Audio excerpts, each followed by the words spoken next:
प्रभु जीशु ख्रीष्ट अति बहुमूल्य नाम प्रभु दास भाव में आपण प्रत्येक को नूतन वर्षर अभिनंदन एवं शुभेच्छा जनाए।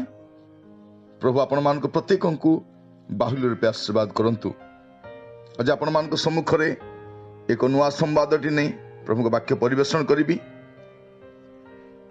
प्रसंगर शीर्षक है ए वर्ष आपण किपरि थिबो, ए वर्ष आपण किपरि थिबो।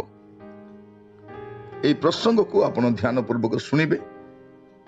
आउ जदि प्रसंग अनुसार जीवन को सजाड़े ना मु आपन को कहबा पई चाहे मु जेमिति कहूची आपन को जीवन सेमिति थिबो। प्रभु को दास भाव में आपण मान सम्मुख में एक क्षुद्र प्रसंगटी नहीं प्रभु को वाक्य उपस्थापन करबा पई चाहे ए वर्ष आपण को पई किपरि थिबो। प्रथम विषय, जदि ए वर्ष यीशु को बिना बंचिबा पे चेष्टा करिवे, यीशु को बिना जहाँ भी करिवे आपण विफल हेबे। ए वर्ष आपण को पाई सफलतार वर्ष ही पारे, नचेत आपण को पाई गोटे विफलतार वर्ष ही पारे। आपणकर सेवा कार्य रे, आपण को व्यवसाय रे, आपण को व्यक्तिगत जीवन रे, आपण को पारिवारिक जीवन रे, इवन आपण को स्टडी बा जॉब रे आपण जदि सफलता लाभ करिया पई चाहंती आपण को यीशु को बिना किछि करंतु नहीं। यीशु को बिना आपण जहाँ भी करिवे आपण विफल ही हेबे। जदि आपण मान को प्रारंभ रे सफल परि मन ही पारे, किंतु मन रखि थांतु परवर्ती समय रे आपण विफलतार शिकार हेबे। कारण प्रभु यीशु कहंती जोहन 15 पर्व तार 5 पद रे, मु द्राक्षलता तुम्हें माने शाखा, जे मो ठार रहे और मु जहाटार रहे से प्रचुर फल फले, कारण मो बिना तुम्हें माने किछि करि पारो नहीं। एठा से स्पष्ट भाव में कहती मो बिना तुम्हें माने किछि करि पारो नहीं। तेणु प्रिय बंधु, यही वर्षटी आपण को केमिति थिबो जदि आपण यीशु को सहित रहिबे आपण सब करि परिबे। जदि यीशु को बिना आपण जीवन काटिबे आपण विफलतार शिकार हेबे। प्रथम विषय मन रखि थांतु। तेणु एई वर्ष आपण जेकोसी कार्य आगु बढ़ंतु, जेकोसी कार्य आगबर हुंतु, आपण प्रथम कथा मन रखिबा। आपण मिनिस्ट्री भी हे पारे, आपण फैमिली लाइफ, आपणकर पर्सनल लाइफ, आपण बिजनेस, आपण जॉब, आपण स्टडी, आपण जहाँ भी करंतु ना काहे कि जदि आपण यीशु को बिना चेष्टा करिवे आपण विफलतार शिकार हेबे। एई कथा आपण प्रथम विषय मन रखिबे, सर्वाग्रे आपण मन रखिबे। कारण आमे चाहू जे गत वर्ष परि वर्ष हम पाई न थाउ। गत वर्ष गुडी करे, गत समय गुडी करे आमे विफलतार शिकार हेचु। आमे गुडे विषय स्वप्न देखिथिलु, गुडे विषय करबा पई चाहिथिलु, किंतु सेगुडा को हेई पारि नाही। तार मूल कारण कोन? आमे यीशु को बिना बंचिछु। ए वर्ष मन रखंतु प्रिय बंधु, यीशु को बिना आपण किछि करंतु नाही। कारण यीशु को बिना आपण जहाँ किछि भी करिवे आपण विफलतार शिकार हेबे। अब द्वितीय विषय आपण कहबा पई चाहे ए वर्ष आपण को पई कि प्रतिबो। जदि पाप लुचैबे किछि मंगल पाइबे नहीं। जदि पाप सहित ए वर्ष आपण जीवन काटिबे, पाप सहित आपण आगु को बढ़िबे, पाप सहित जहाँ भी करिबे आपण किछि मंगल पाइबे नहीं। ए कथा मन रखिथन। छोट पाप ही पारे, बड़ पाप ही पारे। कारण छोट पाप बड़ क्षति करि थाए। अनेक थर में कौन भाभी थाउ छोट पापटा कौन हबो, समस्त तो करूछंदी मु कले कौन हैला, ए प्रकार आपनकर मनोभाव आसी पारे। किंतु आपण मन रखि थांतु जदि ए वर्ष आपण पाप लुचैबे आपण मंगल पाइबे नहीं। आपण को जीवन में कोनोसी उन्नति आपण देखि पारिबे नहीं। कारण पाप क्षति करे, पाप केबे मध्य आशीर्वाद आने नहीं, पाप केबे भी मंगल आने नहीं, पाप केबे भी उन्नति आने नहीं, पाप सर्वनाश करि थाए। तेणु ए वर्ष आपण को किपरि थिबो जदि आपण पाप सहित जीवन काटिबे, पाप लुचैबे, पाप सहित आपण मन ओतप्रोत भाव जड़ित हेबे, मन रखि थांतु ए वर्ष आपण को भलो नथिबो। हितोपदेश 28 पर्व 13 पद लिखा जाए जे अपना अधर्म आच्छादन करे से मंगल पाए नहीं, मात्र जो लोक ता स्वीकार करी छाड़ई से दया पाइबो। लिखा जाए जे अधर्म आच्छादन करे, जे पाप को लुचाई की रखे, जे पाप को घोड़े की रखे से मंगल पाए नहीं, मोटे पाए नहीं। तेणु ए वर्ष आपण को किपरि थिबो जदि पाप लुचाई रखिबे किछि मंगल पाइबे नहीं, किछि उन्नति हेबो नहीं आपणकर। तेणु आरंभ रे मन रखि तांतु जे ए वर्ष आपण को जदि गोटे मीनिंगफुल वे रे आपण काटिबा पई चाहुचंती, गोटे ब्लेसिंग पाइबा पई चाहुचंती, ପାପ ଲୁଚାନ୍ତୁ ନାହିଁ। ମଣିଷ ଯଦି ଭୁଲ ହୁଏ, ମଣିଷ ପାପ କରିବା ସ୍ୱାଭାବିକ ବିଷୟ ଅଟେ, ଅସ୍ୱାଭାବିକ ବିଷୟ ନୁହେଁ। ମଣିଷ ପାପ କରିଥାଏ କିନ୍ତୁ ପାପରେ ରୁହେ ନାହିଁ, ପାପ ଲୁଚାଏ ନାହିଁ। ପାପକୁ ତା ସର୍ବନାଶ କରିଦେବ ତାର। ତେଣୁ ଦ୍ୱିତୀୟ ବିଷୟ, ଏ ବର୍ଷ ଆପଣଙ୍କ ପାଇଁ କିପରି ଥିବ? ଯଦି ପାପ ଲୁଚାଇ ରଖିବେ, କିଛି ସୁଖ ନଥିବ, କିଛି ମଙ୍ଗଳ ନଥିବ, କିଛି ଉନ୍ନତି ନଥିବ। ଏଇଟା ଦ୍ୱିତୀୟ ବିଷୟ ମୁଁ ଆପଣମାନଙ୍କୁ କହିବା ପାଇଁ ଚାହେଁ। ପ୍ରିୟ ବନ୍ଧୁ, ଏ ବର୍ଷ କେମିତି ଥିବ ଏଇଟା ମୁଁ ଆପଣଙ୍କୁ କହିବା ପାଇଁ ଚାହେଁ, ବାକ୍ୟରୁ କହିବା ପାଇଁ ଚାହେଁ, ବାକ୍ୟର ଆଲୋକରୁ କହିବା ପାଇଁ ଚାହେଁ। ଆପଣ ଏଇ ବିଷୟଗୁଡ଼ା ଯଦି ଧ୍ୟାନ ଦେବେ, ଏ ବର୍ଷ ବାସ୍ତବରେ ଆପଣଙ୍କ ପାଇଁ ଉତ୍ତମ ଥିବ। କାରଣ ବାଇବଲର ପରମେଶ୍ୱର ମଙ୍ଗଳମୟ ପରମେଶ୍ୱର। ପ୍ରତି ପ୍ରଭାତରେ ସେ ଆମ ପାଇଁ ମଙ୍ଗଳ କରିବା ପାଇଁ ଚାହାନ୍ତି, ଆମ ଉନ୍ନତ କରିବା ପାଇଁ ଚାହାନ୍ତି, ଆମମାନଙ୍କ ଜୀବନରେ ଆଶୀର୍ବାଦକୁ ଯୋଗ କରିବା ପାଇଁ ଚାହାନ୍ତି। କିନ୍ତୁ ମୁଁ କହିବା ପାଇଁ ଚାହେଁ, ଯଦି ଆପଣ ପାପ ଲୁଚେଇବେ, ପାପ ଘୋଡ଼େଇବେ, ଆପଣ ମଙ୍ଗଳ ପାଇବେ ନାହିଁ। ଆଉ ତୃତୀୟ ବିଷୟ, ବାକ୍ୟକୁ ଯଦି ଶିର ଧାର୍ଯ୍ୟ କରିବେ ନାହିଁ, ଭୟଗ୍ରସ୍ତ ହେବେ, ଇତସ୍ତତ ହେବେ, ଦରାଣ୍ଡି ହେବେ। ଏଇଟା ମନେ ରଖିଥାନ୍ତୁ। ଯଦି ଈଶ୍ୱରଙ୍କ ବାକ୍ୟକୁ ଶିର ଧାର୍ଯ୍ୟ କରିବେ ନାହିଁ, ଆପଣ ଅଧିକ ଭୟଗ୍ରସ୍ତ ହେବେ, ଇତସ୍ତତ ହେବେ, ଆଚମ୍ବିତ ହେବେ। ଅକସ୍ମାତ କିଛି ଘଟିବ, ଆପଣ ସେଇଥିପାଇଁ ଆପଣ ବହୁତ ବିଚଳିତ ହେବେ। ପ୍ରଭୁ ଗୋଟେ କଥା କହୁଛନ୍ତି ଜିଓ ତାର ପ୍ରଥମ ଅଧ୍ୟାୟ 8 ପଦ, এই ବ୍ୟବସ୍ଥା ପୁସ୍ତକ ତୁମ ମୁଖରୁ ବିଚଳିତ ନ ହଉ, ମାତ୍ର ତୁମ୍ଭେ ତହିଁର ଲେଖା ଅନୁସାରେ ମାନିବାକୁ ଓ କରିବାକୁ ଦିବାରାତ୍ର ତାହା ଧ୍ୟାନ କର। ତାହା କଲେ ତୁମ୍ଭେ ଆପଣା ପଥ ସଫଳ କରିବ ଓ ତୁମ୍ଭେ କୁଶଳ ପ୍ରାପ୍ତ ହବ। 9 ପଦ, ଆମ୍ଭେ କି ତୁମକୁ ଆଜ୍ଞା ଦେଇନାହୁଁ, ବଳବାନ ହୁଅ, ସାହସିକ ହୁଅ, ତ୍ରାସଯୁକ୍ତ ହୁଅ ନାହିଁ କି ହତାଶ ହୁଅ ନାହିଁ। ତୁମ୍ଭେ ଯେଉଁଆଡ଼େ ଯିବ ସଦାପ୍ରଭୁ ତୁମ ପରମେଶ୍ୱର ତୁମ୍ଭର ସଙ୍ଗୀ ହେବେ।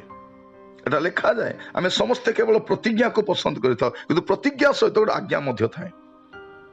ଏ ବର୍ଷ ଆପଣମାନେ ହୁଏତ ଆପଣଙ୍କ ଚର୍ଚ୍ଚରେ କିଛି ପ୍ରତିଜ୍ଞା ବାକ୍ୟ ପାଇଥିବେ। ଆପଣମାନେ କହୁଥିବେ, ପ୍ରଭୁ ଏ ବର୍ଷ ମୋ ପାଇଁ ପ୍ରତିଜ୍ଞା କଣ? ପ୍ରତିଜ୍ଞା ଅଛି ଆପଣଙ୍କ ପାଇଁ। ଆପଣ ଯୁଆଡ଼େ ଯିବେ ସଫଳ ପ୍ରାପ୍ତ ହେବେ, ଆପଣ କୁଶଳ ପ୍ରାପ୍ତ ହେବେ, ପ୍ରଭୁ ଆପଣଙ୍କ ସଙ୍ଗୀ ହେବେ। କିନ୍ତୁ ମୂଳ କଥା କଣ? ଆପଣ ପ୍ରଭୁଙ୍କ ବାକ୍ୟକୁ ଶିର ଧାର୍ଯ୍ୟ କରିବେ। ଲେଖାଯାଉଛି, ବ୍ୟବସ୍ଥା ପୁସ୍ତକ ତୁମ ମୁଖରୁ ବିଚଳିତ ନ ହଉ, ମାତ୍ର ତୁମେ ତ ଲେଖା ଅନୁସାରେ ମାନିବାକୁ ଓ କରିବାକୁ ଦିବାରାତ୍ର ତାହା ଧ୍ୟାନ କର। ତ ଏ ବର୍ଷ ଆପଣଙ୍କର କେମିତି ହେବା ଦରକାର? ପ୍ରଭୁଙ୍କର ବାକ୍ୟ ଆଧାରିତ ଜୀବନ କାଟିବା ଦରକାର, ବାକ୍ୟକୁ ପ୍ରାଧାନ୍ୟ ଦେବା ଦରକାର। ପ୍ରିୟ ବନ୍ଧୁ, ମୁଁ ଯାହା ଆପଣଙ୍କୁ କହୁଛି, ଏହାକୁ ଯଦି ଆପଣ ଆପଣାର କରିବେ, ନିଶ୍ଚିତ ଭାବରେ ଆପଣ ମଙ୍ଗଳ ଦେଖିବେ। ମୁଁ ପ୍ରଭୁଙ୍କ ଦାସ ଭାବରେ ପ୍ରାର୍ଥନା କରିବା ପାଇଁ ଚାହେଁ, ପ୍ରଭୁ ଏ ବର୍ଷ ଆପଣଙ୍କ ମଙ୍ଗଳ କରନ୍ତୁ, ଆପଣଙ୍କ ଉନ୍ନତି ହଉ। ଯାହା 2021 ମସିହାରେ ଆପଣ ପାଇନାହାନ୍ତି, ଏଇ ବର୍ଷ ଆପଣଙ୍କ ଜୀବନରେ ସେ ସବୁ ସାଧିତ ହଉ। କିନ୍ତୁ ଏଇ ଗାଇଡଲାଇନକୁ ଯଦି ଫଲୋ କରିବେ, ଆପଣ ନିଶ୍ଚିତ ଭାବରେ ଆଶୀର୍ବାଦ ପ୍ରାପ୍ତ ହେବେ। ପ୍ରଭୁଙ୍କ ଦାସ ଭାବରେ ମୋର ବି ପ୍ରାର୍ଥନା, ପ୍ରଭୁ ଆପଣଙ୍କ ଜୀବନରେ ଗୁଡ଼େ ଆଶୀର୍ବାଦ ନେଇ ଆସନ୍ତୁ। ପ୍ରିୟ ବନ୍ଧୁ, ଆମେ ବହୁତ ବର୍ଷରୁ ଅପେକ୍ଷା କରିଛୁ, ପ୍ରଭୁ କାହିଁକି ମଙ୍ଗଳ କରୁନାହାନ୍ତି, କାହିଁକି ଉନ୍ନତି ଆସୁନାହିଁ। ଏ କଥା ଭାବିଲା ବେଳକୁ ପ୍ରଭୁଙ୍କ ବାକ୍ୟରୁ କେତୋଟି କଥା ରଖିବା ପାଇଁ ଚାହେଁ। ଏହା ତୃତୀୟ ବିଷୟ, ପ୍ରଭୁଙ୍କ ବାକ୍ୟକୁ ଶିର ଧାର୍ଯ୍ୟ କରନ୍ତୁ। ଯଦି ଶିର ଧାର୍ଯ୍ୟ କରିବେ ନାହିଁ, ଏ ବର୍ଷ ଆପଣଙ୍କ ପାଇଁ ଭଲ ନଥିବ। ପ୍ରସଙ୍ଗ ହେଉଛି, ଏ ବର୍ଷ ଆପଣଙ୍କ ପାଇଁ କିପରି ଥିବ? ଏହା ତୃତୀୟ ବିଷୟ, ଯେ ପ୍ରଭୁଙ୍କ ବାକ୍ୟକୁ ଶିର ଧାର୍ଯ୍ୟ କରନ୍ତୁ, ନଚେତ୍ ଆପଣ ଇତସ୍ତତ ହେବେ, ଭୟଗ୍ରସ୍ତ ହେବେ, କୁଶଳ ପ୍ରାପ୍ତ ମଧ୍ୟ ହେବେ ନାହିଁ। ଚତୁର୍ଥ ବିଷୟ, ଏ ବର୍ଷ ଆପଣଙ୍କ ପାଇଁ କେମିତି ଥିବ? ଯଦି ପିତାମାତାଙ୍କର ଅବାଧ୍ୟ ହେବେ, ଅସମ୍ମାନ କରିବେ, ସେମାନଙ୍କ ପ୍ରତି ହୀନ ବ୍ୟବହାର କରିବେ, ଈଶ୍ୱରଙ୍କ କ୍ରୋଧର ଶିକାର ହେବେ। ଆପଣଙ୍କର ପରିବାରରେ କୌଣସି ପ୍ରକାର ଶାନ୍ତି ରହିବ ନାହିଁ, କାରଣ ତାର ପରିଣାମ ଭୋଗିବା ପାଇଁ ପଡ଼ିଥାଏ। ପ୍ରିୟ ବନ୍ଧୁ, ମୁଁ କେତୋଟି ପଦ କହିବା ପାଇଁ ଚାହେଁ, ଆପଣ ବାଇବଲ ଖୋଲିକି ଦେଖିପାରନ୍ତି। ହିତୋପଦେଶ ତାର 23 ପର୍ବ 22 ପଦ ଲେଖାଯାଏ, ତୁମ୍ଭ ଜନ୍ମଦାତା ପିତାର କଥା ଶୁଣ, ପୁଣି ମାତା ବୃଦ୍ଧ ହେଲେ ତାହାକୁ ତୁଚ୍ଛ କର ନାହିଁ।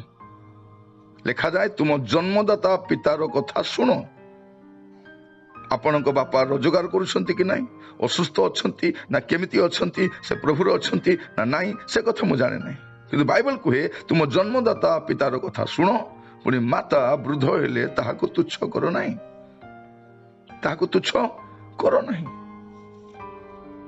ଅନେକ ପରିବାରରେ ବୟସ୍କ ବାପା ମାଙ୍କୁ ଉପେକ୍ଷା କରାଯାଏ, ତିରସ୍କାର କରାଯାଏ, ଅପମାନ କରାଯାଏ। କଣ ଲେଖାଯାଉଛି ହିତୋପଦେଶ ତାର 30:17? जो चक्षु अपना पिता को परिहास करे और मातार कथा मानिबा को तुच्छबोध करे ताहा उपत्यकार डामरा काऊ माने काढ़ी पकाइबे पुणी उत्कर्ष पक्षीर छुआ माने ताहा खाइबे। माने भाभी देखंतु कि प्रकार गोटे अभिशाप रही आमे भाबुछु जे आमे बापा माँ को परिहास करि परिबा उपहास करि परिबा किंतु बाइबल कहूछि एई वर्ष एटलिस्ट आपण ट्राई करंतु आपनकर पिता माता को समादर करिबा पय सेमानक जत्न तत्व नेबा पय सेमानक उपेक्षा करंतु नै सेमानक तिरस्कार करंतु नै। अनेकंकर बापा माँ चली गला परे सेमान भाबंती नै मोर बापा माँ जत्न मो नेथिले ही थांता मो सेमानक सेवा करते ही थांता मो सेमानक उत्तम व्यवहार करले ही थांता ए प्रकार भाबंती सेमाने किंतु किछि काम को आसी नै सेगुडा को।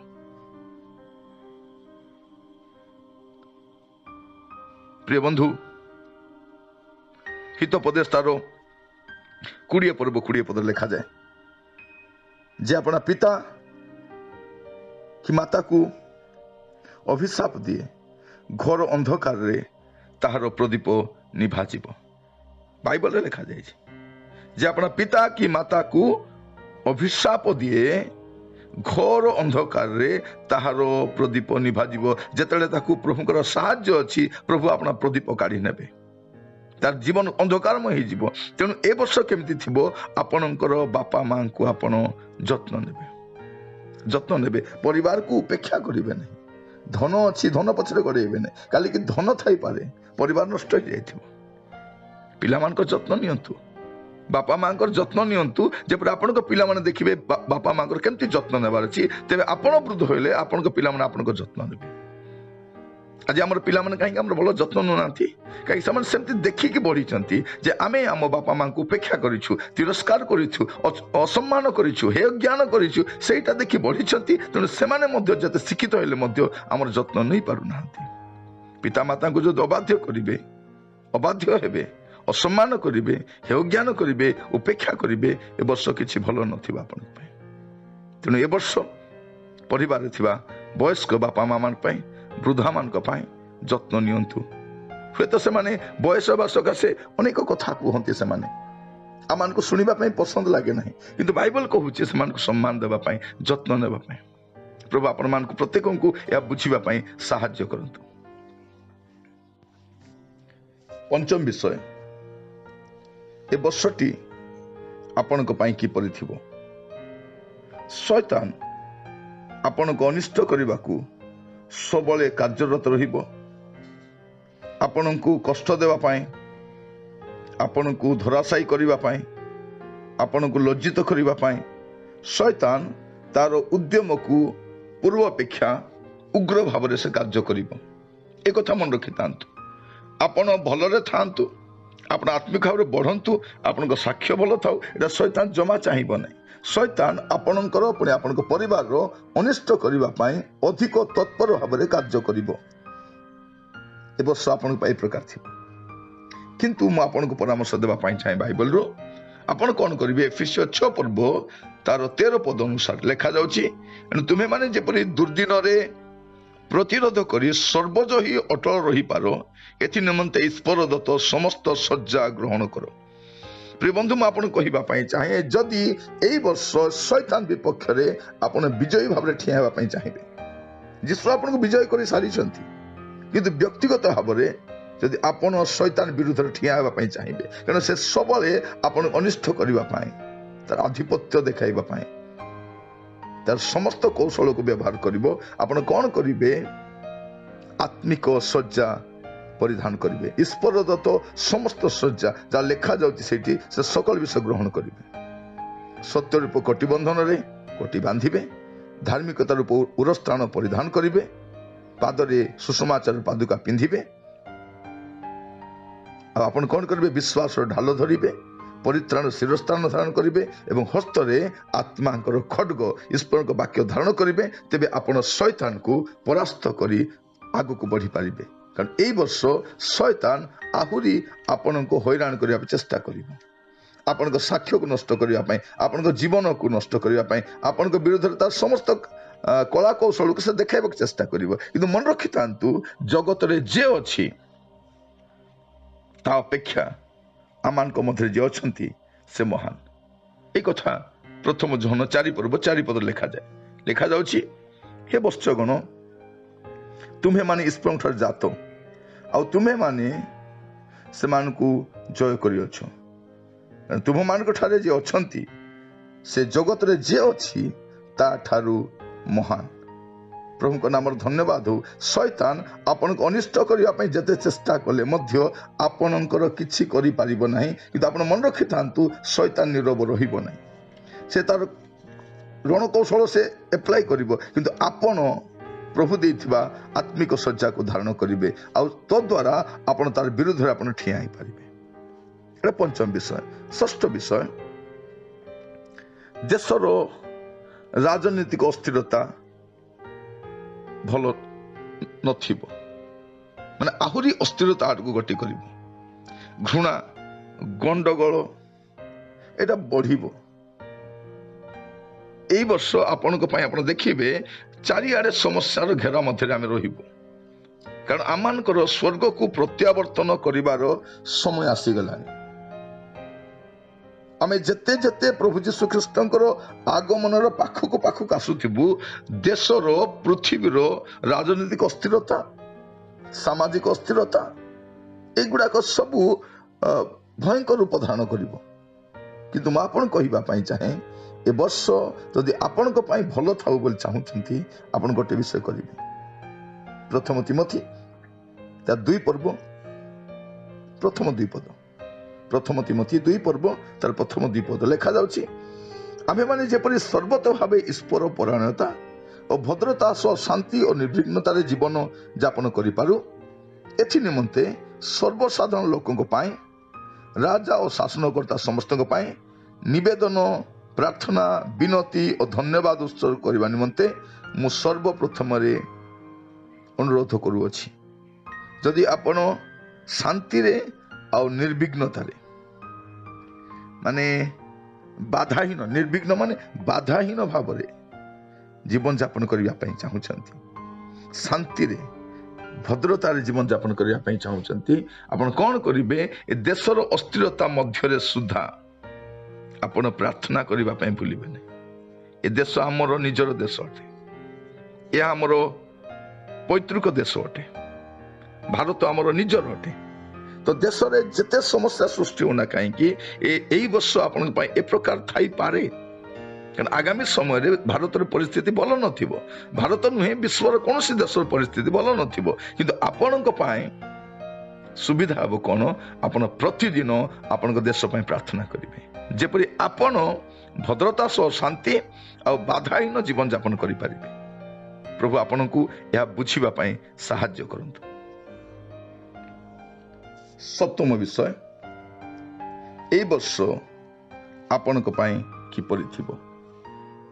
मंडली रे अस्थिरता शिथिलता जगत सह घनिष्ठता लगी रहिबो। उदास न होई मंडली रे रुहंतु, कारण प्रभु अपना खला को उत्तम रूपे परिष्कार करिवे एवं शस्य को अमार संग्रह करिवे, पुणी अनिर्बाण अग्नि रे अगाड़ी गुड़ाक पड़ी पकाइबे। कारण आपण प्रभु जीशु ख्रीष्टंकर आगमनर द्वार देश रे बास करबा लोक अटंती। आमे सर्वदा जाग्रत रहिबा। हमको बाइबल से कथा कहे जे आमे सर्वदा जाग्रत रहिबा, कारण केउ मुहूर्त से आसीबे ता आमे जानुना। प्रिय बंधु, प्रभु जीशु ख्रीष्टंकर आगमन जते पाखई आसुथिबो मंडली रे अस्थिरता लागी रहिबो, शिथिलता लागी रहिबो। तारी मध्य रे आपनकु सजाड़ी हेबा पई पड़िबो, तारी मध्य रे निजको पृथक करबा पई पड़िबो, तारी मध्य रे सालिस न करी जीवन काटिबा पई पड़िबो। अनेके तो मंडली उपासना परित्याग करुछन, सन कहउछन्ति नाही ए चर्च भलो नुहे, ए सहभागिता भलो नुहे। अनेके घरे प्रार्थना करुछन, ना ना ना, मंडली रो अस्थिरता सत्य मध्य आपनको मंडली रहिबा पई पड़िबो। प्रभु आपनको जहा कहउछन्ति ता पालन करबा पई पड़िबो, वाक्य को शिरोधार्य करबा पई पड़िबो, आपनको मंडली पई प्रार्थना करबा पई पड़िबो। प्रिय बंधु, आज समय रे पृथ्वी रे कौन सी स्थान रे गोटे सिद्ध मंडली नाही, कौन सी त्रुटि नथिबा मंडली नाही, 100 को 100 भाग भल थिबा मंडली नाही। समस्या लागी रहिबो, ता सत्वे हमको मंडली रहिबार अछि।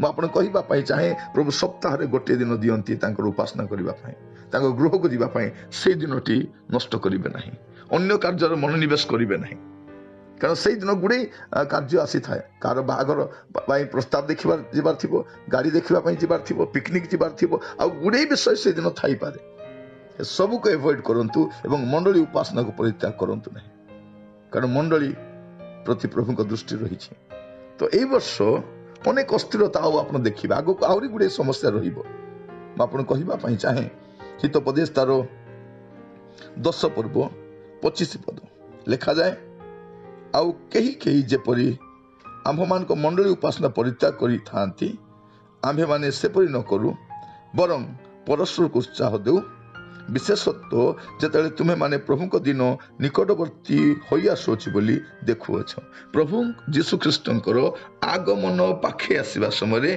प्रतिदिन परस्पर को उत्साह देबा परस्पर तत्वावधान करबा प्रिय बंधु एई वर्ष आपनकर जीवन अन्य को उत्साहित करबा जीवन हो ए वर्ष आपण अन्य मान को प्रभु रे बढ़िबा पे आपण समान को सहायता करंतु प्रभु मान को सहायता करंतु बुझिबा पे यह सप्तम विषय अष्टम विषय ए वर्ष आपण बाकी प्रकार थिबो जीवन यात्रा हुए तो सुखद न थाई पारे जीवन यात्रा ए वर्ष हुए तो सुखद मने ही न पारे आरंभ रे भल थाई पारे किंतु परवर्ती समय बिगड़ी पारे किंतु मु आपण कहिबा पई चाहे ए वर्ष केमिति भी थाउना कहीं देशर परिस्थिति केमिति थाउना कहीं गोटे कथा मन रखिबे जे इमानुएल परमेश्वर आपन को सहित अछंती निरुत्साहित हेबे नाही हतोत्साहित हेबे नाही भांगी पड़िबे नाही ए कथा मन रखितांतु हुए तो आपन को इनकरेज करबा पई केही नथिबे आपन को संभालिबा पई केही नथिबे आपन को गाइड करबा पई केही नथिबे आपण हुए तो उचित मार्गदर्शन पाई न पारंती किंतु मन रखितांतु जीवन यात्रा रे आपण एकुटिया नुहंती आपण को प्रभु आपण को सहित अछंती इमानुएल परमेश्वर आपण को सहित अछंती एबरी तार 13 पर्व 5 पद लिखा जाए आचार व्यवहार रे धन लोभ शून्य हुओ तुम मानकर जहा किछि अछि सेते संतुष्ट थाओ एनो से निजे कहि अछंती आबे तुमको केबे हे छाड़ीबा नहीं आमे तुमको केबे हे परित्याग करिबा नहीं इस तरह में देखू सेकंड पार्ट रे से निजे कहि अछंती कोन कहि छंती आमे तुमको केबे हे छाड़ीबा नहीं आमे तुमको केबे हे परित्याग करिबा नहीं प्रभुकर प्रतिज्ञा रे आपण अटल रहंतु प्रिय बंधु म आपण कहिबा पई चाहे प्रभु आपण को छाड़ीबे नहीं आपण को परित्याग करिबे नहीं तेणु आपण जम्मा विचलित होंतु नहीं प्रभु आपण मान प्रत्येक को सहायता करंतु जे आजिरो ए अमंगलपूर्ण जगत रे ए समस्यापूर्ण जगत रे प्रतिक्षण किछि ना किछि दुर्घटना प्रतिक्षण किछि ना किछि आमे कुसंवाद सुनुछु तथापि आपण एई वर्ष जीवन यात्रा रे विचलित हेबे नहीं कारण प्रभु आपण को परित्याग करिबे नहीं हुए तो आपण अंधकार दे जाई पारंती आपण वर्स्ट सिचुएशन दे जाई पारंती किंतु मन रखितांतु आपण को मने ही पारे शैतान हुए तो आपण कहि पारे जे तोरे परिस्थिति प्रभु कहांती ए खराब परिस्थिति प्रभु तो एकुटिया छाड़देले किंतु बाइबल प्रतिज्ञा अटल रहंतु जे प्रभु आपण को केबे भी परित्याग करिवे नहीं कोनोसी मुहूर्त परित्याग करिवे नहीं आपण भी प्रभु को परित्याग करंतु नहीं मन रखितांतु प्रभु आपण को परित्याग करंती नहीं किंतु आपण प्रभु को छाड़ी के जीवा पई चाहिले प्रभु आपण को अटकाई रखंती नहीं पवित्र आत्मा को द्वारा गंजना दियंती चेतना दियंती उत्साहित करंती किंतु ता सत्वे जदि हमें बाहरी जीवा पई चाहेबा ओहरी जीवा पई चाहेबा पवित्र आत्मा आ किछि करिवे नहीं छाड़ी देबे से प्रभु छाड़ी दियंती प्रिय बंधु पुणी थोड़े कहवाई चाहे आपण को प्रभु केवे छाड़िबे नहीं किंतु आपण जदि प्रभु को छाड़ी के जीवा पई चाहेबे प्रभु अटकाइबे नहीं सावधानी थांतु प्रभु आपण को छाड़ंती नहीं इमानुएल परमेश्वर आपण स्तर रुहंती प्रभु आपण को अनुग्रह करंतु ए कथा बुझिबा पई वर्षर प्रारंभ में मुझे एक कथा कहीं कहूँ आप बुझी रखु जे आगामी समय पृथ्वीर समय भल न जगतर परिस्थिति भल न समस्या गुड़िक आहरी कष्टदायक थी लोक मैंने आहरी आहरी पापरे मंदतार छंदी हेबे ए प्रकार एक समय आगक आहरी बढ़ुची तेणु आपण गोटे विषय करेंगे जम्मा व्यस्त हेबे नहीं अस्थिर हेबे नहीं अस्थिर जमा हेबे नहीं प्रभु आपन को अनुग्रह करंतु प्रभु स्थिर थांतु प्रभु स्थिर थांतु आ नवम विषय कहवाई चाहे हुए तो आम देश रे ସାମୂହିକ ସେବା କାର୍ଯ୍ୟ ପାଇଁ ବ୍ୟାଘାତ ଘଟିପାରେ। ଆମେ ବାହାରେ ସୁସମାଚାର ସେବା କାର୍ଯ୍ୟ କରିନପାରୁ। ଆଗାମୀ ସମୟ ଆହୁରି ଗୁଡ଼େ କଟକଣା ଆସିପାରେ। ସୁନ୍ଦର ଭାବରେ ଆମମାନଙ୍କୁ ଅଟକାଇକି ରଖିବେ। ଏ ପ୍ରକାର ନୀତି ନିୟମ ଗୁଡ଼ାକ ବନେଇବେ ଯେ ଆମେ ଭାବି ନେବୁ ସତରେ ଏହା ଦେଶର ହିତ ପାଇଁ ବୋଲି, କିନ୍ତୁ ଦେଖିବା ପାଇଁ ଗଲେ ସେ ସୁସମାଚାରକୁ ବ୍ୟାଘାତ ସୃଷ୍ଟି କରିବା ପାଇଁ ହେଇପାରେ। ମୁଁ ଆପଣ କହିବା ପାଇଁ ଚାହେଁ, ସାମୂହିକ ସୁସମାଚାର ସେବା କାର୍ଯ୍ୟ ପାଇଁ ବ୍ୟାଘାତ ଘଟିପାରେ, କିନ୍ତୁ ବ୍ୟକ୍ତିଗତ ସୁସମାଚାର ପ୍ରଚାର ପାଇଁ କିଏ ଅଟକାଇ ପାରିବ ନାହିଁ। ସେଥିପାଇଁ ଆପଣ କ'ଣ କରିବେ? ଏ ବର୍ଷ ଆପଣଙ୍କ ପାଇଁ କେମିତି ଥିବ ଯେ ଆପଣଙ୍କ ସାକ୍ଷ୍ୟକୁ ଅନ୍ୟ ପାଖରେ ପ୍ରଚାର କରିବାର ବର୍ଷ ହଉ। ଆପଣଙ୍କ ଜୀବନରେ ପ୍ରଭୁ ଯାହା କରିଛନ୍ତି ତାହା ଆପଣଙ୍କର କଲିଗ, ଆପଣଙ୍କ ଫ୍ରେଣ୍ଡସ୍, ଆପଣଙ୍କ ରିଲେଟିଭ୍ସ, ଆପଣଙ୍କର ନେବର, ଆପଣ ସେମାନଙ୍କୁ କୁହନ୍ତୁ। ନେବରହୁଡ୍ ଇଭାଞ୍ଜେଲିଜମ ଦରକାର ଅଛି। ଆମର ପଡ଼ୋଶୀକୁ ଆମେ କହିବା ଦରକାର। ପ୍ରିୟ ବନ୍ଧୁ, ସେଇଥିପାଇଁ ଆମେ ରହିଛୁ ଏ ବର୍ଷରେ। ଏ ବର୍ଷ ପ୍ରଭୁ ଆମକୁ ଦେଇଛନ୍ତି, ପ୍ରଭୁ ଆମ ଜୀବନରେ ଯାହା କରିଛନ୍ତି ଟେଷ୍ଟିମନି ଆକାରରେ କହିବା ପାଇଁ। ସେ ନବମ ବିଷୟକୁ ଆପଣ ମନେ ରଖିବେ। ପ୍ରଭୁ ଆପଣଙ୍କର ଜୀବନର ସାକ୍ଷ୍ୟ ଦ୍ୱାରା ଗୁଡ଼ିଏ କାର୍ଯ୍ୟ କରିବା ପାଇଁ ଚାହାନ୍ତି। ଆପଣ କେବେ ବି ଚୁଗଲି କରନ୍ତୁ ନାହିଁ, ପରଚର୍ଚ୍ଚା କରନ୍ତୁ ନାହିଁ। ନିଜର ବାସ୍ତବ ଜୀବନକୁ ଦେଖାନ୍ତୁ, କୃତ୍ରିମ ବ୍ୟବହାର କରନ୍ତୁ ନାହିଁ। ନଚେତ୍ ଏ ପ୍ରକାର ପରିସ୍ଥିତି ଆସିବ ଯେ ଆପଣଙ୍କ ବାକ୍ୟ ମଧ୍ୟ ଗ୍ରହଣ ଯୋଗ୍ୟ ହେବ ନାହିଁ। ପ୍ରଭୁ ଆପଣଙ୍କୁ ଅନୁଗ୍ରହ କରନ୍ତୁ ବୁଝିବା ପାଇଁ। ଗୋଟେ ସମୟ ଆସିବ ଯଦି ଏମିତି ବ୍ୟବହାର କରିବେ ଆପଣ ଏକୁଟିଆ ରହିଯିବେ। ତ ସାମୂହିକ ସେବା କାର୍ଯ୍ୟ ଦେଖାଇବା ସମୟରେ ଆପଣ କ'ଣ କରିବେ ନା ଆପଣଙ୍କର ବାସ୍ତବିକତାକୁ ଦେଖାଇବେ। ପ୍ରଭୁ ଆପଣଙ୍କ ଜୀବନରେ ଯାହା କରିଛନ୍ତି ତାହା ଅନ୍ୟ ସମ୍ମୁଖରେ ପ୍ରକାଶ କରିବା ପାଇଁ ଆପଣ ତତ୍ପର ହୁଅନ୍ତୁ। ପ୍ରଭୁଙ୍କୁ କୁହନ୍ତୁ, ପ୍ରଭୁ ଆପଣ ମୋର ଜୀବନରେ ଯାହା କରିଛନ୍ତି ତା ଅନ୍ୟ କହିବା ପାଇଁ ଚାହେଁ। ନବମ ବିଷୟ, ଏ ବର୍ଷ ଆପଣଙ୍କ ପାଇଁ କେମିତି ଥିବ? ଆତ୍ମା ଲାଭ କଲା ଭଳିଆ ଥିବ, ନଚେତ୍ ଆପଣ ଅନ୍ୟମାନଙ୍କ ପାଇଁ ଉଦ୍ଧାର କାରଣ ହେଇପାରିବେ। ଦାନିଏଲ ତାର 12 ପର୍ବ 4 ପଦ ଲେଖାଯାଏ। 12 ପର୍ବ 3 ପଦ, 4 ପଦ ନୁହେଁ 3 ପଦ ଲେଖାଯାଏ।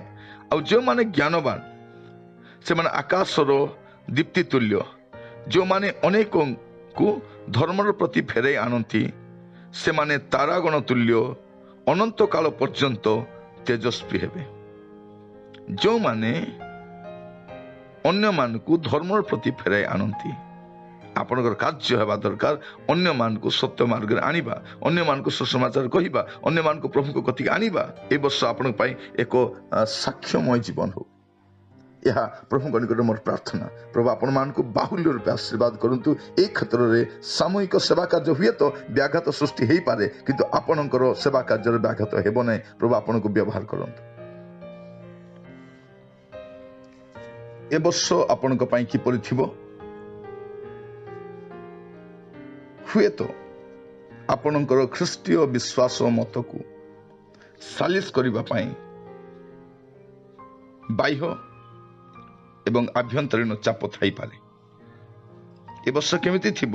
ଆପଣଙ୍କର ଖ୍ରୀଷ୍ଟିଆନ ବିଶ୍ୱାସକୁ, ଆପଣ ଯେଉଁ ପ୍ରଭୁଙ୍କୁ ବିଶ୍ୱାସ କରନ୍ତି ତାକୁ ସାଲିସ କରିବା ପାଇଁ, ନିରୋଧ କରିବା ପାଇଁ ହୁଏତ ଅନେକ ପ୍ରକାର ଷଡ଼ଯନ୍ତ୍ର ହେଇପାରେ, ସମ୍ଭାବନା ରହିଛି। ଏ ବର୍ଷ ଆପଣଙ୍କ ପାଇଁ ସେ ପ୍ରକାର ଥାଇପାରେ। ଆପଣଙ୍କ କର୍ମକ୍ଷେତ୍ରରେ, ଆପଣଙ୍କର ପରିବାର ମଧ୍ୟରେ, ଆପଣ ଯେଉଁ ଅଞ୍ଚଳରେ ସେବା କାର୍ଯ୍ୟ କରନ୍ତି ତାରି ମଧ୍ୟରେ ଆପଣଙ୍କର ବିଶ୍ୱାସ ମତକୁ ନିରବ କରିବା ପାଇଁ ଗୁଡ଼ିଏ କାର୍ଯ୍ୟ ହେଇପାରେ। କିନ୍ତୁ ବାକ୍ୟର ପଦ ମୁଁ କହିବା ପାଇଁ ଚାହେଁ, ପ୍ରେରିତ ତାର 5 ପର୍ବ 40 ଏବଂ 41। ପ୍ରେରିତ 5 ପର୍ବ 40-41। ସେମାନେ ତାଙ୍କ କଥାରେ ସମ୍ମତ ହେଲେ, ପୁଣି ପ୍ରେରିତମାନଙ୍କୁ ନିକଟକୁ ଡାକି ସେମାନଙ୍କୁ ପ୍ରହାର କଲେ ଓ ଯୀଶୁଙ୍କ ନାମରେ କଥା ନ କହିବା ପାଇଁ ଆଜ୍ଞା ଦେଇ ଛାଡ଼ିଦେଲେ। ସେଥିରେ ସେମାନେ ଯେ ସେଇ ନାମ ସକାଶେ ଅପମାନ ଭୋଗିବାକୁ ଯୋଗ୍ୟ ବୋଲି ଗଣିତ ହୋଇଥିଲେ, ସେଥି ନିମନ୍ତେ ସେମାନେ ଆନନ୍ଦ କରୁ କରୁ ମହାସଭାରୁ ବାହାରି ଗଲେ। 42 ପଦ, ଆଉ ସେମାନେ ପ୍ରତିଦିନ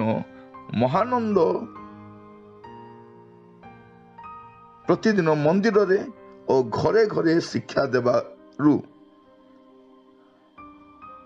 ଓ ଯୀଶୁ ଯେ ଖ୍ରୀଷ୍ଟ ଏହି ସୁସମାଚାର ପ୍ରଚାର କରିବାରୁ କ୍ଷାନ୍ତ ହେଲେ ନାହିଁ।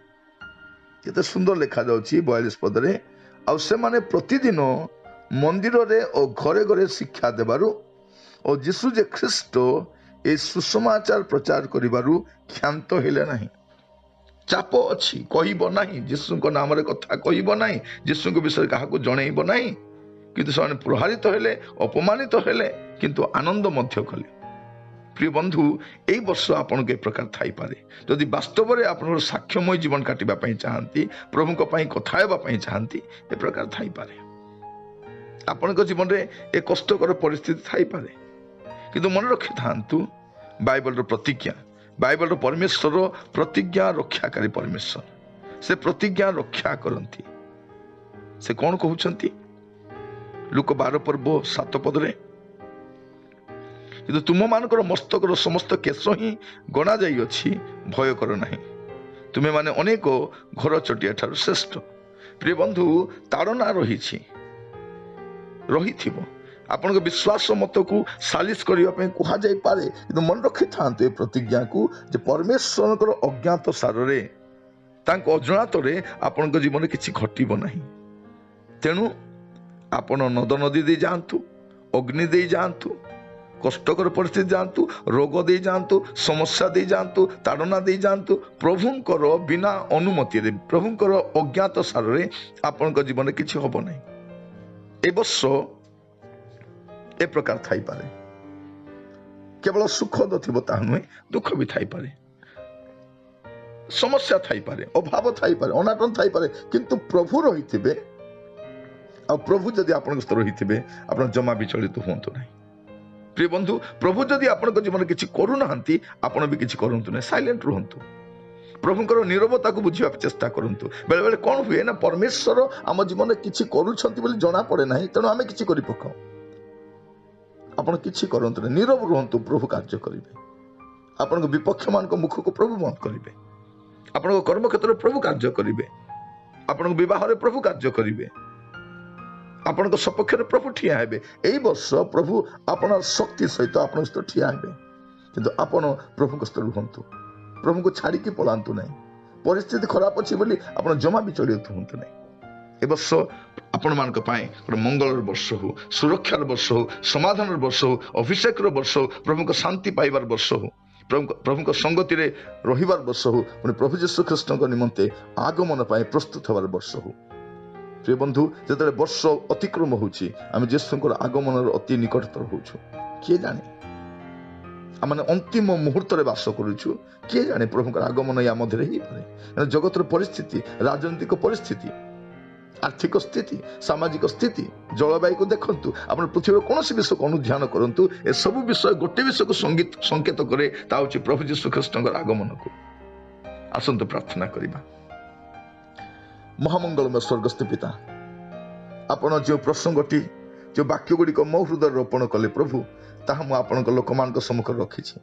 ଏ ବର୍ଷଟି କିପରି ଥିବ, କିପରି ଥାଇପାରେ ପ୍ରଭୁ। ଆପଣଙ୍କ ବିନା ବଞ୍ଚିବା ବେକାର, ଜୀବନ ବେକାର, ସମସ୍ୟା ପ୍ରମାଦପୂର୍ଣ୍ଣ, ଏହା ବୁଝିବା ପାଇଁ ଦିଅ ପ୍ରଭୁ। ପ୍ରତିଟି ପରିବାରକୁ, ପ୍ରତିଟି ମଣ୍ଡଳୀକୁ, ପ୍ରତିଟି ସେବକମାନଙ୍କୁ, ପ୍ରତିଟି ବ୍ୟକ୍ତିବିଶେଷଙ୍କୁ ଏହା ବୁଝିବା ପାଇଁ ସାହାଯ୍ୟ କର ପ୍ରଭୁ। ଆପଣଙ୍କ ଦାସ ଭାବରେ ମୁଁ ପ୍ରାର୍ଥନା କରୁଛି, ପ୍ରତ୍ୟେକଙ୍କ ସହିତ ରହି କଢ଼େଇ ନିଅ ପ୍ରଭୁ। ଯେଉଁମାନେ ପ୍ରଭୁ ଏ ବର୍ଷ କିଛି ଉତ୍ତମ ବିଷୟ ଅପେକ୍ଷା କରିଛନ୍ତି, ସେମାନଙ୍କ ଜୀବନରେ ତାହା ଘଟିବା ପାଇଁ ସାହାଯ୍ୟ କର। ଯେଉଁମାନେ ପ୍ରଭୁ କଷ୍ଟକର ପରିସ୍ଥିତି ମଧ୍ୟରେ ଅଛନ୍ତି, ପ୍ରଭୁ ସେ କଷ୍ଟରୁ ସେମାନଙ୍କୁ ବାହାର କରିକି ଆଣ ପ୍ରଭୁ। ଯେଉଁମାନେ ଜବ୍ର ଅନ୍ୱେଷଣ କରୁଛନ୍ତି, ସେମାନଙ୍କୁ ଉତ୍ତମ ଚାକିରି ଯୋଗାଇ ଦିଅ। ବିବାହର ଅନ୍ୱେଷଣ କରୁଛନ୍ତି, ଦୟାକରି ସାହାଯ୍ୟ କର ପିତା। ଅନେକଙ୍କର କଳ ଶୂନ୍ୟ ଅଛି ପ୍ରଭୁ, ସେମାନଙ୍କ କଳରେ ସନ୍ତାନ ଦାନ କର ବୋଲି ପ୍ରାର୍ଥନା କରୁଛି। ପିତା ପରମେଶ୍ୱର, ଅନେକ ପରିବାରରେ ପ୍ରଭୁ ଅଶାନ୍ତିର ବାତାବରଣ, ପ୍ରଭୁ ଶାନ୍ତି ପ୍ରତିଷ୍ଠା କର। ପିତାମାତାଙ୍କୁ ସମାଦର କରିବା ପାଇଁ ଶିଖାଅ ପ୍ରଭୁ। ଦେଶ ପାଇଁ ନିୟମିତ ଭାବରେ ପ୍ରାର୍ଥନା କରିବା ପାଇଁ, ଦେଶ ପାଇଁ ଫାଟ ସ୍ଥାନରେ ଠିଆ ହେବା ପାଇଁ ସାହାଯ୍ୟ କର ପିତା। ପ୍ରଭୁ ଦୟାକର, ଦୟାକର ପ୍ରଭୁ। ଆମମାନଙ୍କ ପାଇଁ ଗୋଟେ ସୁଖଦ ସମୟ ଆପଣ ରଖିଥିବାର ଧନ୍ୟବାଦ ଦେଉଛି ପ୍ରଭୁ। ଚାରିଆଡ଼େ ଅନ୍ଧକାର, ଚାରିଆଡ଼େ ସମସ୍ୟା, ଚାରିଆଡ଼େ ବିପତ୍ତି ହେଲେ ମଧ୍ୟ ସୁଦ୍ଧା ପ୍ରଭୁ ଆପଣ କହିଛନ୍ତି, ମୁଁ ତୁମକୁ କେବେ ଛାଡ଼ିବି ନାହିଁ। ଧନ୍ୟବାଦ ପ୍ରଭୁ ଆପଣଙ୍କ ପ୍ରତିଜ୍ଞା ପାଇଁ। ଆପଣ ଆମ ସହିତ ରହି କଢ଼େଇ ନିଅନ୍ତୁ। ପ୍ରତ୍ୟେକଙ୍କୁ ଆପଣଙ୍କ ଦାସ ଭାବରେ ମୁଁ ଆଶୀର୍ବାଦ କରୁଛି ପ୍ରଭୁ।